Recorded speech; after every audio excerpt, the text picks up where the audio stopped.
My name is Maria Cha and I'm a third-year student at San Francisco State University, studying international relations. In RS 305, we learned that images matter and images are multidirectional, as my curatorial project on the Hmong genocide will prove to be.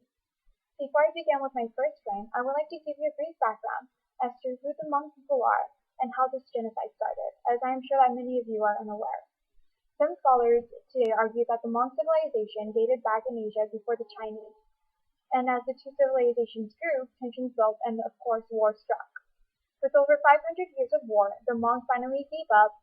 The Hmong finally surrendered to the Chinese. The two civilizations grew, tensions built, and of course war struck. With over 500 years of war, the Hmong finally gave up. The Hmong finally surrendered to the Chinese and migrated to southern Asia, where they could practice their religion and culture freely. What we must remember about the Hmong is that whenever they were faced with oppression, they were never afraid to fight back, to live their lives. In the 1960s through the mid-70s, during the Vietnam War, the U.S. intervened and the CIA hired the Hmong to help stop the communist regime from winning over Laos.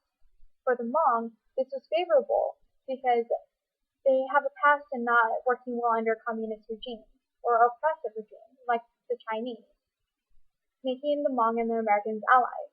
As we all know, the U.S. backed out of the war and Laos fell under the communist regime. And what many people do not know was that there was an agreement made between General Ving Tao and the CIA. This agreement was for the U.S. to help seek political refuge for the Hmong people.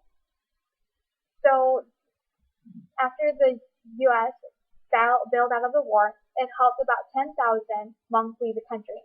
Yet it left over 100,000 of its other Hmong allies waiting in the jungle. As the Hmong soon realized that no more planes were coming to their aid, they went into hiding. While some fled to the jungles, others journeyed to Thailand in seek of refuge. In this first frame, the photograph is taken by Philip for Time magazine, and it is one of the most iconic images for the Hmong genocide. What we see here on the foreground is a crowd of men, children, and possibly women of over 300 or more kneeling down on the dirt and rubble. On the background, there is a flood of people coming out of the jungle into the clearing. The focus of this image is on the men in the front kneeling, and as the crowd and the vegetation makes up its background. The importance of this image is what is currently happening to these people. Philip and his fellow journalists came across the hideout of a Hmong rag rebel group in the jungles of Laos, and as the Hmong rebel group were being surrounded by the communists, they came out of hiding to beg the journalists to help save them.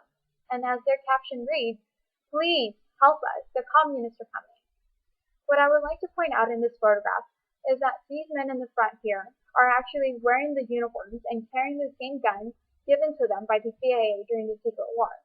And if you look more closely to these trees in the background, there are even more people standing there and coming out of hiding. Eventually, all of these people in this image were caught and killed or starved to death, too afraid to come out of hiding. Using a complex perspective as a first-generation Hmong American, myself, my geopolitical perspective is that the U.S. has never come through with the promises they've made. Whenever they say that they're going to come and help out, they always end up leaving halfway, creating more damage than there already was, like you can see in the U.S.'s history. And though the U.S. has always been one of the first to come to the aid of people that are suffering, they have let this happen to their own allies, the Hmong. And for this image's human impact, it is a plea for help, as the caption reads. It invokes sympathy for others that are suffering, and it makes us want to help them. These images identify and represent an ethnic minority, a part of their past, their present, and the future of the Hmong people if they don't receive aid. Like how Daniel Pearl identifies an American nation in the article written by Dupree and Ellen, or how the Afghan girl in DeLuca's article represented what happened to a nation. This second frame here legitimizes the Hmong genocide. In 2009, the Thai government gathered the Hmong refugees in Thailand and put them into camps to be sent back to Laos, claiming that the Hmong people were not political refugees, but economic ones. Though thousands of Hmong people were sent back to Laos, no record of them were ever accounted for. They simply disappeared, or realistically died by the hands of the LPA, and this is thousands of them. In the second image, we see two people and they are outside in the jungle, and from this caption, these are Hmong parents of a little 9-year-old girl that was killed from an LPA raid on their village, which legitimizes what is going on there. Though we cannot immediately tell from this image that this is a grave, the context is what makes this image matter.